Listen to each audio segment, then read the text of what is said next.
My Hero Academia.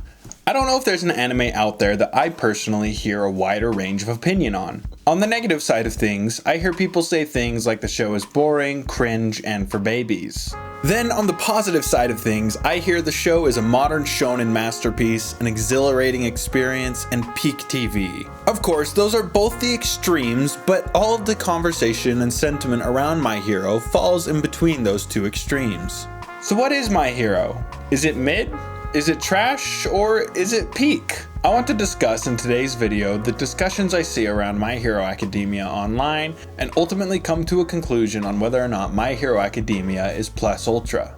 First, let's get a couple things out of the way. There will be no sub versus dub discussion in this video. Generally, in today's day and age, dubs for animation are pretty well done and anime is enjoyable in both forms. I personally change it up depending on the anime, but for My Hero, I watch the dub. Another thing I should mention is this video is not a full breakdown by any means. We're going to explore moments throughout the show, but we're going to skip plenty. I went ahead and gathered a list of good things I saw about My Hero and bad things I saw about My Hero. I want to explore these lists by discussing moments or characters that either support or counteract these points. That being said, spoiler warning for some moments in My Hero Academia. I'll be talking about major moments in the show as well as some major character moments as well. Like I mentioned though, it's not going to be all of the show by any means. As far as spoilers go for Season 6, there will only be one. I really love Season 6 actually, and we will talk about it, but as far as major spoilers go, there will only be one, and I'll give you another warning before we talk about it.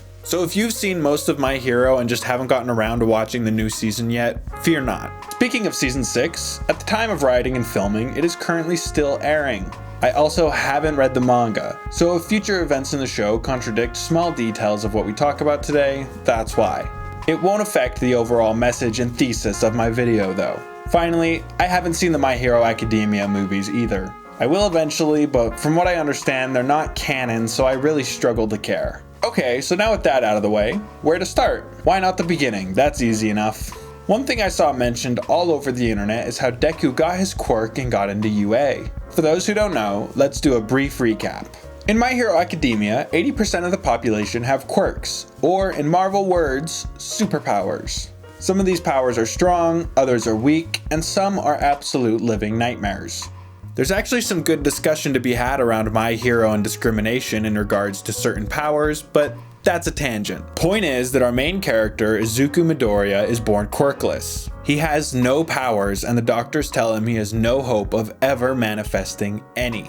Midoriya's only dream is to be a hero, and that future seems completely unattainable to him. One day, Midoriya's friend Katsuki Bakugo gets captured by a villain, and Midoriya charges in to help. The number one hero, All Might, who also happens to be Midoriya's idol, sees all of this go down and saves both boys. However, All Might speaks to Midoriya privately and reveals some things to him. All Might was severely injured years ago in a major battle, and because of this, he has lost a lot of his power. All Might also tells Midoriya the secret of his quirk. His quirk, One for All, is a quirk that can be passed down from user to user. All Might himself is the 8th user of this ability, and he wants to give Midoriya his quirk. That's pretty much the first episode of the show, and the rest of the show follows Midoriya as he learns to use and control this new power. A lot of people thought Midoriya would be doing a Batman when watching the first episode of My Hero Academia. Powerless, but through sheer work and skill, Midoriya is still able to become a hero. That is the feeling the first half of the episode gives off.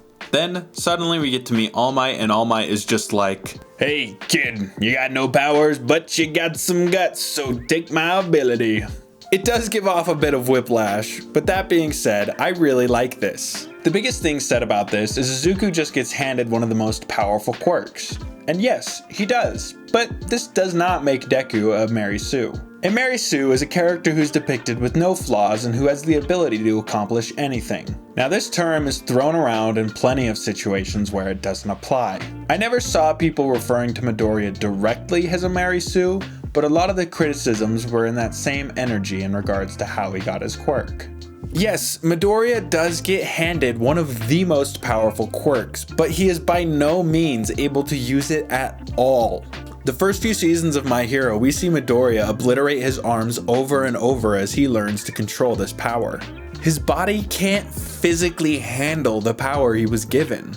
I feel like this is a decent comparison. You might have been born with an incredible voice and have the ability to become a world-class opera singer.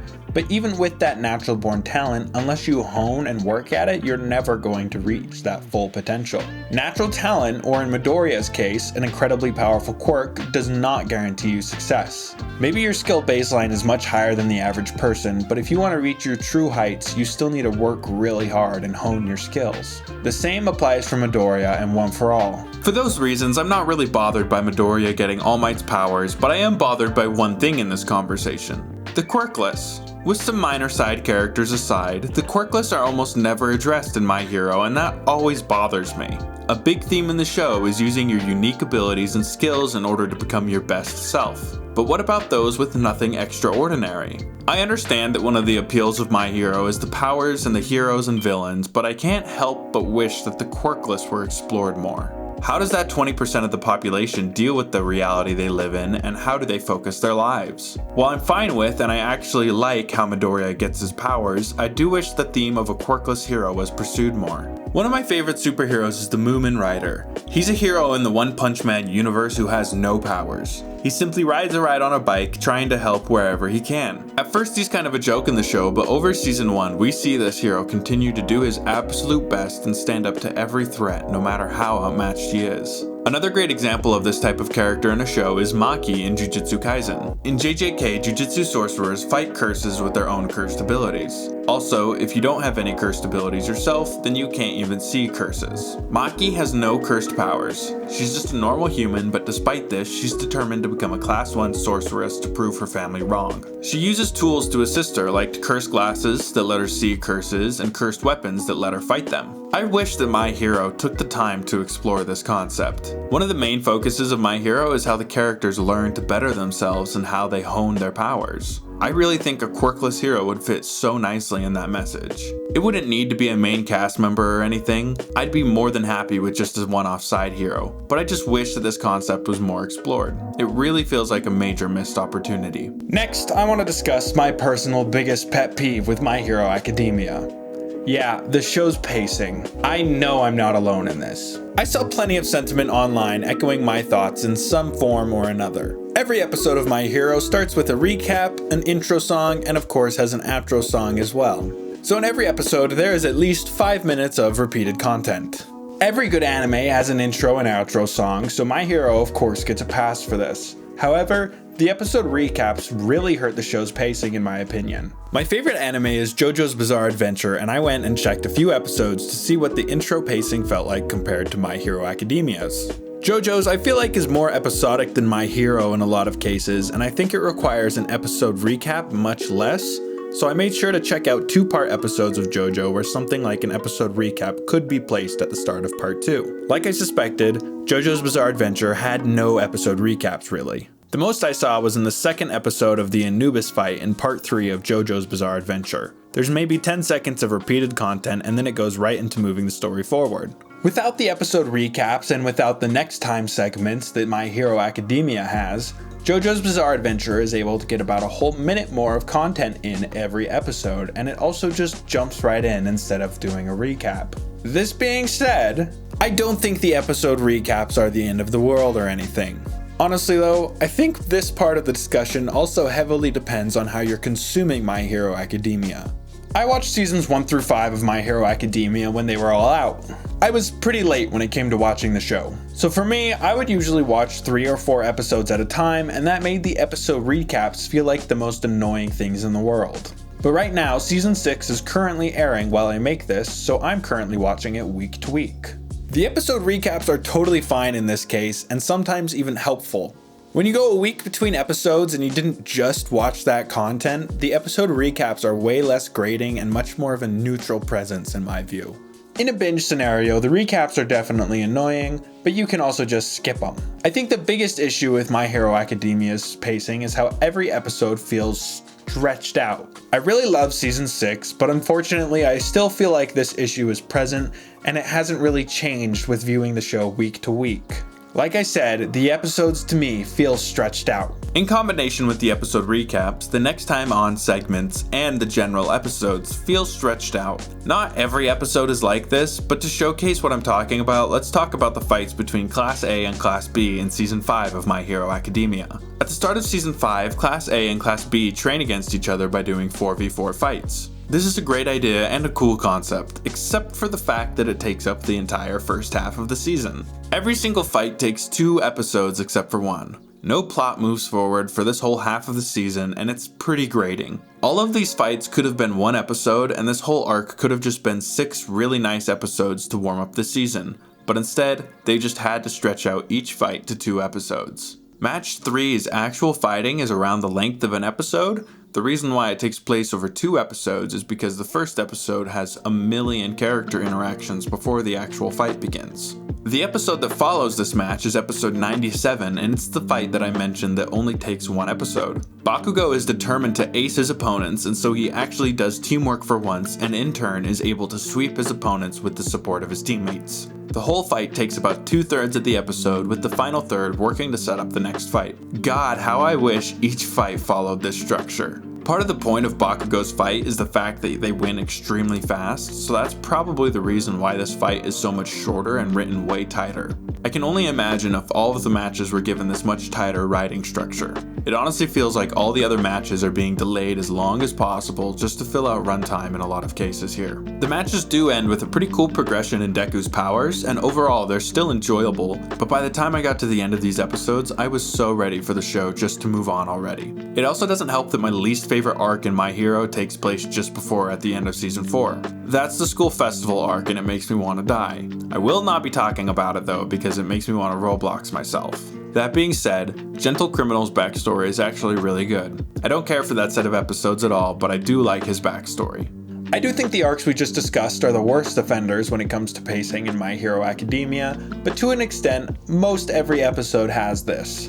A lot of episodes seem to be tight and well written, yet at the same time, the plot seems to move at a snail's pace a lot of the time. A big part of that issue comes from the sheer amount of characters the show has to juggle, but we're going to talk about characters next. I'm just stating here that I believe that the sheer amount of characters contributes to the dragged out pacing that I feel when watching My Hero Academia. When the heroes are going to different agencies to train, for example, each set of heroes that heads out is another set of heroes that the show is going to have to spend time with and focus on, and therefore the more sets of heroes there are, the longer that arc is going to take. The Class A versus B fights are another great example of this. It's the entirety of Class A versus the entirety of Class B. That means all of the new characters will need to be introduced, some will be given character arcs, some will be given character moments, and some of the characters we already know will be given the same treatment. Character is a huge part of My Hero Academia, and that's great, but when it completely takes over the show and stops the plot from going anywhere, that's when I find My Hero the hardest to watch. Okay, we just got done talking about my least favorite part about My Hero Academia, and I think it's high time for some positivity. Let's talk about My Hero's characters. My Hero Academia has a massive amount of characters, and while that does indeed bog down the plot and pacing, it gives the show the ability to showcase really cool and unique characters with unique personalities and powers. The sheer number of heroes and villains definitely leads to a lot of them getting pushed to the sidelines and them being forgettable, but I don't really think that's a bad thing. In fact, I think it's a good thing. I don't think it's really clear who the main characters of My Hero Academia are exactly. You have some obvious main characters like Izuku Midoriya, Bakugo, and Shoto Todoroki, but when it comes to the rest of Class A, things become much more gray. You're probably safe in saying characters like Ida and Ochako are main characters, and you're probably safe in saying characters like Koda and Ojiro are purely side characters. When it comes to most of the heroes in Class 1A, they all have a mix of main character and side character inside each hero. A lot of the heroes have individual drives and backstories with standout character moments for a lot of them throughout the story, but with there being so many characters, we might not see a hero for 4 or 5 episodes because of this. Like I mentioned, I don't think this is a bad thing though. I do personally prefer a tighter cast of main characters, but the vast majority of the characters in My Hero Academia are enjoyable to watch, and it's reasonably easy to get invested in a lot of their character arcs and stories. Most of the heroes in Class 1A are easy to understand, and their drives and passions are articulated pretty well, so even though it might be a good 6 episodes before we see that hero do anything again, you're still able to follow and relate to what those characters are going through. What I just said is more in line with the kind of side, kind of main characters that make up Class 1A. When it comes to the much more clear main cast, their character arcs and journeys are very well done. Midoriya has to work and grow to understand and learn to control his new ultra-powerful quirk. Bakugo has to learn how to be an actual friend and has to learn to work with others, and Todoroki has to come to terms with his father and his quirk in order to reach his full potential. A lot of the pro heroes that take the spotlight are really well written too. The pro hero that I think is the best written is Endeavor. I really thought Endeavor was going to be a petty ass bitch the whole time and just act as a nuisance in Deku's way when I started watching My Hero. Endeavor, on the other hand, actually goes through a very humbling character journey and is a completely changed man by season 6 of the show. He seems to show actual remorse and regret for the way he treated his family in the past. The vast majority of the pro heroes are undeniably side characters, but even still, when My Hero Academia spends time with one of those heroes, it still makes that character unique in personality and enjoyable to watch. Sure, plenty of them are forgettable, like if you put a gun to my head and asked me to tell you what the Wood Guy pro hero's name was, then I'm afraid I'd be getting shot, but I don't necessarily think that's a negative mark on My Hero Academia. The anime still spends the time needed on the actual main characters, and the show is still able to give a lot of the side cast character arcs, even if it's a good 10 episodes before that character arc moves forward again. My Hero Academia takes place in a world filled with superheroes. 80% of the population has quirks after all, and this has led to a large increase in crime, and so in turn, there are a lot of heroes in this world. The pacing in My Hero is already quite slow, and if the anime took the time needed to really flesh out just the entirety of Class 1A and it completely ignored the other side characters, then we'd still be in Season 3 plot-wise. Is it really so bad if a pro hero only shows up for 3 or 4 episodes and is more of a set piece than a character? And is it really so bad that some members of Class A are just kind of forgettable side characters? I guess I understand if your favorite hero is someone like Koda, why you'd be frustrated with that character getting pushed to the side, but from a writing perspective, I think the choices made in regards to how My Hero Academia spends its time with its characters are for the most part correct. Before moving on from the character discussion, I want to touch on 2 pieces of criticism I saw late at My Hero that we haven't already discussed. First off, a lot of people say that the female heroes in My Hero get pushed to the sidelines in a lot of ways, and I completely agree. The female characters aren't flat and bland necessarily, but the show has a clear focus on Midoriya, Bakugo, and Todoroki. Ochako and Yayoroza both have some character exploration, and Sue is my personal favorite out of the Class 1A heroes. But when it comes to that scale of main character to side character, a lot of the female characters tend to sit near the middle. Also, one of Ochako's main character traits is that she likes Deku. Same with Toga. Yes, Midoriya likes Uraraka back, but in his case, he has so much more going on than just his crush. Most of the time we see Midoriya, he's not even thinking about his crush on her because the show's moving the plot forward. With Ochako, most of the time we get to see her is with Midoriya, and so in turn it's only really about her crush. That's not to say she doesn't have any character outside of her crush, because she does. We do get to learn what motivates her and get to see her train and become a better hero. But the issue is we get that baseline for pretty much everyone in Class 1A. Besides her crush, Uraraka really isn't explored any deeper than some of the more forgettable Class 1A characters. And that sucks, because she's a great character who deserves better. I do want to mention though that My Hero is not the worst when it comes to sidelining female characters and just turning them into walking tropes. I've never seen Naruto, but I've heard for years that all of the female leads in Naruto are heavily tied to their crush or attachment to a male lead, and they don't really have much character outside of that. I did do some research on this because I didn't want to just assert that claim, and all of the articles I read agreed that Naruto's female cast really lacked anything besides their dependency on a male figure. My Hero Academia does definitely do better at this, but at the same time, there's definitely still elements of it there. The last thing I want to touch on here is the sentiment that the show spends way too much time at UA. My Hero Academia is explicitly about heroes training to become pro heroes, so of course a large chunk of that show is going to take place around training. Seriously, this is like if you watched Harry Potter and got upset that they spent so much time at Hogwarts. shut the fuck up. If you don't like a show that focuses around a school, then just don't watch it. This has no reflection on the actual quality of My Hero Academia in my eyes. The anime's main feature and attraction to a lot of fans are the characters and their respective journeys. So if you get frustrated when episodes revolve around All Might training Deku and his classmates, or involve a bunch of backstory dump, then I hate to break it to you, but you're not gonna like My Hero Academia, and I can't fix that for you. Now moving forward, the next section will be where the heaviest spoilers are. To disprove the next piece of sentiment, I want to talk about 3 moments from the anime. This is also where I'll be discussing that spoiler from season 6, however I'll be talking about that one very last. So what are we talking about? Well, the writing, of course. But before we do that, I want to quickly ask you to subscribe. Look at the time code. You've watched most of my video. You had to at least not hate it, right? I have lots of videos coming up next year on movies, anime, and video games, so make sure to smash that subscribe button. Thanks. Back to the writing. We addressed the character writing already, but what I'm referring to more is the writing of the plot.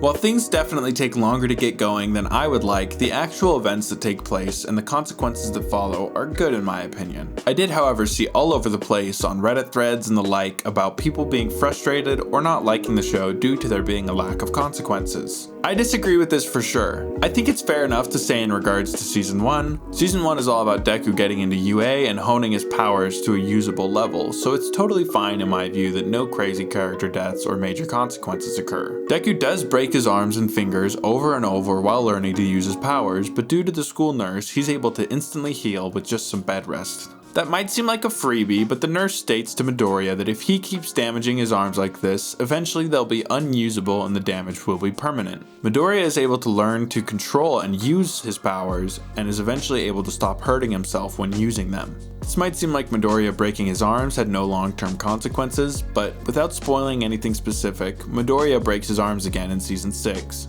And at the time of writing, the conclusion of those events has not come to pass yet. My point being that this threat is still hanging over Midoriya, and if he ever has to push himself too much, there are still real consequences that can come from that. This is still an active threat. Just because he's been healed before doesn't mean he always will be.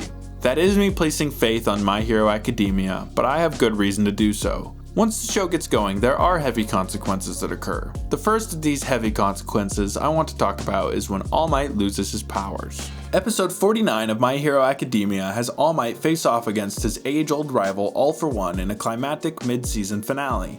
All Might has been gradually losing his power ever since he gave his quirk to Midoriya, but despite this, he's able to ignite the remnants of One For All inside of him, and is able to beat and capture his nemesis. I remember initially thinking, oh okay, All Might lived? I guess no one's ever going to die in this show. I absolutely hate it when a show cops out on a character death. For example, the arrow on the CW went downhill pretty fast, but the moment that made me completely give up on the show was near the end of Season 4. I couldn't be bothered to figure out what episode it is exactly because the arrow is dog shit. Point is, at this point in the show, a bunch of characters get gassed and supposedly die. Then, not even 10 minutes later, all of the characters are like, we're fine and we escaped because we had some layer over our skin that stopped the poisons or something really dumb like that. I probably got some details wrong in there, but the point is, all the characters died and then came right back to life. This isn't the first time the arrow had done that either in that season, and so I was tired of it. I dropped the show shortly after. I was worried that My Hero Academia would fall into this trap of never having any real consequences for its heroes,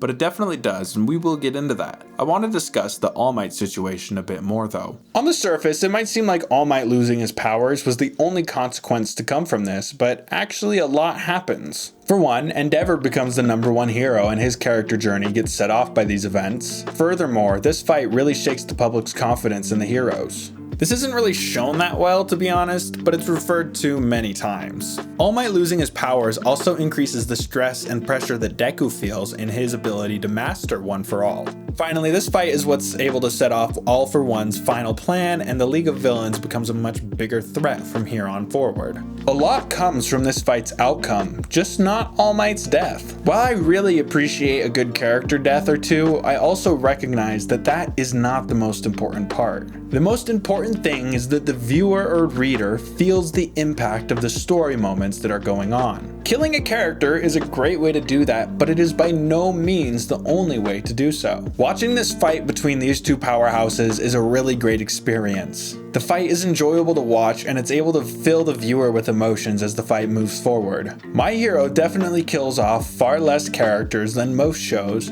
However, it still manages to have those powerful moments by surprising you and subverting your expectations in unique ways. The next two moments I want to talk about are both examples of my last statement. During season 4 of My Hero Academia, Midoriya gets to hit the streets as the hero Deku alongside with the UA student Lemillion. The pair are training under the pro hero Night Eye, and while training under him, they uncover a Yakuza group that's abusing a young girl in order to manufacture a quirk-deleting drug. I'm not going to go over the entirety of season 4's plot, so in short, a raid occurs on the Yakuza group's base. There are many climactic moments in this raid, but one big one in particular involves Lemillion.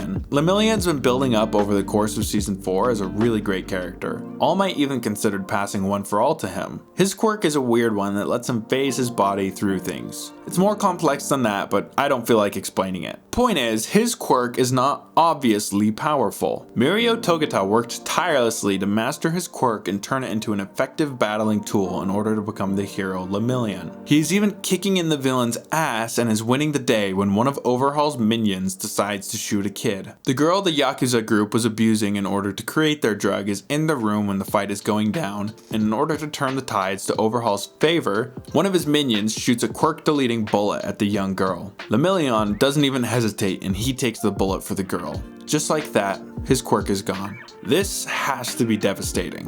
Togata is able to put on a happy face as the show moves forward, but just imagine that. Whatever your biggest passion is, just imagine losing it all in an instant, just like that. It's the same type of trauma that Doctor Strange goes through when he breaks his hands and loses his ability to perform surgery. There is a chance Lemillion will get his powers back because it's said on multiple occasions that Ari, that's the little girl by the way, could possibly learn to master her quirk enough to reverse the damage done to Togata and restore his quirk. Even if he does get his quirk back, it doesn't change the fact that heavy consequences did result from this battle. It's no different than Luke Skywalker getting his hand cut off and then having it replaced by a robotic hand. The consequences of Luke's fight against his father are very real, even if the negative effects that resulted from it later get fixed. Same applies for this scenario in My Hero Academia. I do want to move on to that moment from season 6 here soon, but I should mention that in the same set of episodes where Lemillion is shot with the quirk-deleting bullet, a pro hero is killed. Night Eye, the hero training Lemillion and Deku, is killed in the battle. I don't want to dwell or talk too much about this, but it's another piece of evidence supporting the idea that My Hero Academia will follow through with heavy consequences onto the characters. Finally, here is the official season 6 spoiler warning. I'll only be spoiling one moment, but it's a pretty awesome moment that is worth seeing blind and being surprised by in my opinion. If you want to avoid the season 6 spoiler, then skip to the timecode on the screen. Season 6 of My Hero Academia goes absolutely hard. Like I said in the intro, season 6 is currently still airing and I have not read the manga, so every new episode is completely new to me. There are some risks that come with making this video before the season's conclusion. For example, literally the week I'm producing this video, season 6 of My Hero brings back something that we already talked about in this video. I won't say what that is because that's not the spoiler I want to discuss in this section. All I'm saying is that the future episodes to come out will likely contradict small details in this video, but that's not going to change the overall message.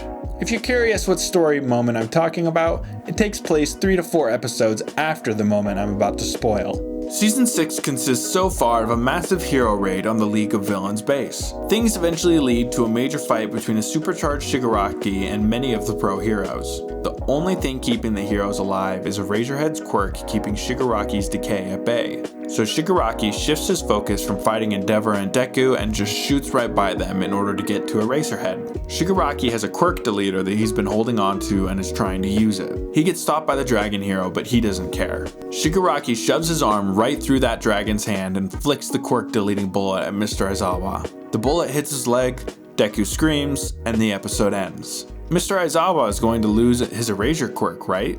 Well, no. The next episode actually has a decent episode recap because there really isn't one. We see Shigaraki flick the bullet again and we see it hit Mr. Aizawa, but this time the scene keeps going. In order to save his very crucial quirk, Mr. Aizawa in an instant pulls out his blade and cuts off his leg above where the bullet hit in order to stop the effect from deleting his quirk. Absolutely insane. Moving forward, the intro plays and we cut right back into the action. Shigaraki is able to break free from the heroes and carries forward his assault onto Eraserhead. The heroes are unable to stop him in time, so Shigaraki scrapes off Mr. Aizawa's face. He may have saved his quirk, but he's still very much out of the battle, and at the time of writing, we still haven't seen his face again since then, so it's very possible he could have lost an eye. I think this moment is another great example of how My Hero Academia can keep the viewer on its toes and avoid predictability. I remember thinking this is crazy that Mr. Aizawa was going to lose his quirk, but then I also thought it's just the same thing that happened to Lemillion. But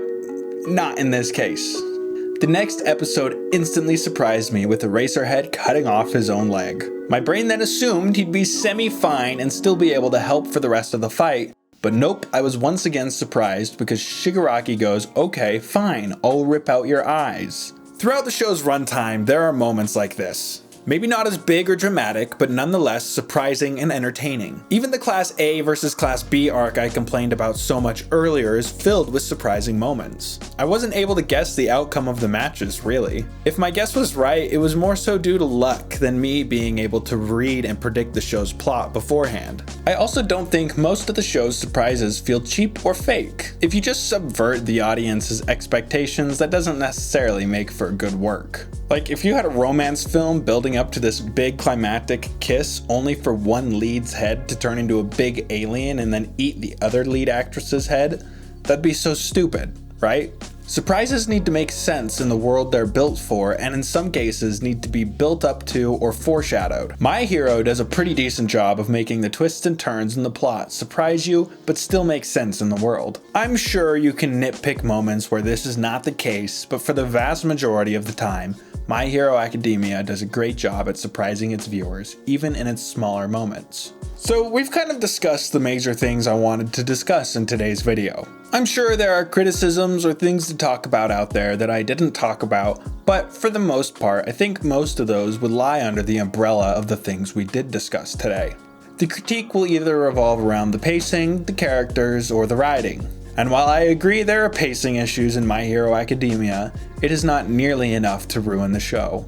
The school festival arc did make me suicidal, but other than that, I was never more than slightly annoyed by the pacing of My Hero Academia. There is something to be said about the large amount of characters in My Hero Academia, but for the most part, the characters that actually get focused on and paid attention to and get storylines and story arcs are well written and well done, including the side characters. Some characters do get brushed aside, but there's only so much time in the show. Lastly, I find that My Hero Academia does give its characters meaningful and lasting consequences for their actions. Just because the consequence isn't death doesn't mean no consequence occurred. For me, when I watch My Hero Academia, my experience fluctuates quite a bit depending on the episode. The lowest lows might be a 6 out of 10 for me, and the highest highs are a solid 9 out of 10. Thankfully, the highs far outweigh the lows, and I find myself having a good time and an enjoyable experience far more than a negative one. If I had to give the show as a whole a rating, I'd give it an 8 out of 10. My Hero does have some flaws, no doubt, but the thesis of my message in today's video is this.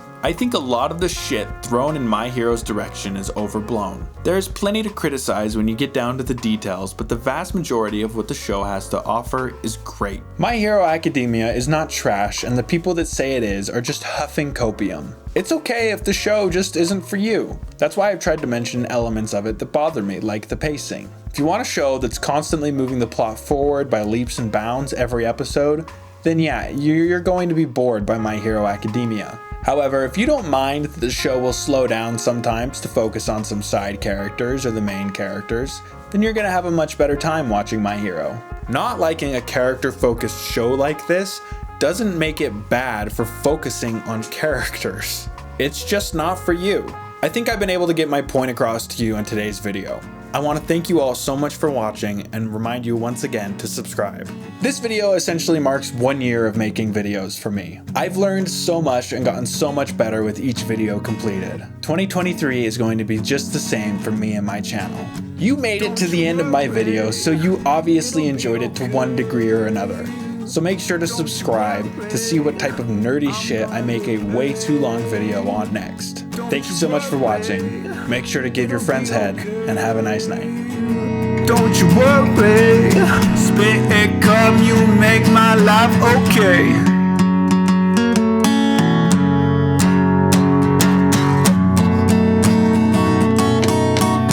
Oh, we're a feminist in this next clip. Gonna have to drink for that.